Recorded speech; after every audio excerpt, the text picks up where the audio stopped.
কেন্দ্রীয় ব্যাংকের রিজার্ভ চুরি সুইফটের সিস্টেম হ্যাক করে হয়নি বলে দাবি করেছে আন্তর্জাতিক অর্থ লেনদেন মাধ্যম সুইফট।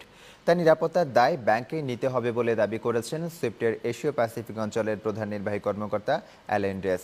এদিকে কিম এর কাছ থেকে পাওয়া অর্থ ভালোই ফেরত দেওয়ার প্রক্রিয়ায় হিসেবে মালিকানা দাবি করে আদালতে মামলা করেছে ফিলিপাইনের anti money laundering council. Reserve চুরির সময় মিশরীয় তথ্য পাচারের চেষ্টা করা হয়েছিল। সিআইডি তদন্তে এমনটাই বলছে।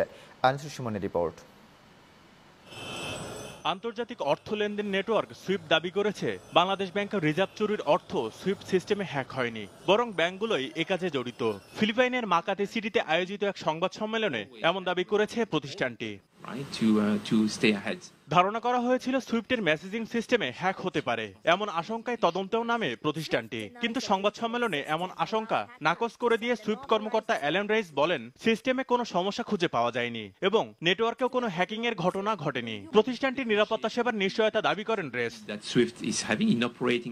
রেস মনে করিয়ে দেন, যে কোনো ধরনের লেনদেনের নিরাপত্তা নিশ্চিত করা সংশ্লিষ্ট ওই ব্যাংকের দায়িত্বের উপরেই বর্তায়। তাই ব্যাংকগুলোকে আরো দায়িত্বশীল হওয়ার পরামর্শ দিয়েছেন তিনি। এদিকে কিম এর কাছ থেকে পাওয়া $54,50,000 বাংলাদেশকে ফেরত দেওয়ার প্রক্রিয়া হিসেবে সে দেশের আদালতে মামলা করেছে অ্যান্টি মানি লন্ডারিং কাউন্সিল। ফিলিপাইনের রিজিওনাল ট্রায়াল কোর্টে এ মামলা ওঠার পর প্রত্যাশিত আদেশ পেলে ফিলিপাইন সরকার ওই টাকার বৈধ মালিকানা পাবে, আর তাহলেই বাংলাদেশকে টাকা ফেরত দেয়া সম্ভব হবে। সিআইডি তদন্তে আরেকটি তথ্য বেরিয়ে এসেছে। সেটি হলো, রিজার্ভ চুরির সময় একটি কম্পিউটার থেকে ম্যালওয়্যারের মাধ্যমে উত্তর আফ্রিকার একটি দেশে তথ্য পাঠানোর চেষ্টা করা হয়েছিল। বার্তা সংস্থা এএফপি বলছে, উত্তর আফ্রিকার এই দেশটি হলো মিশর। আনিসুর সুমন, নিউজ 9, ঢাকা।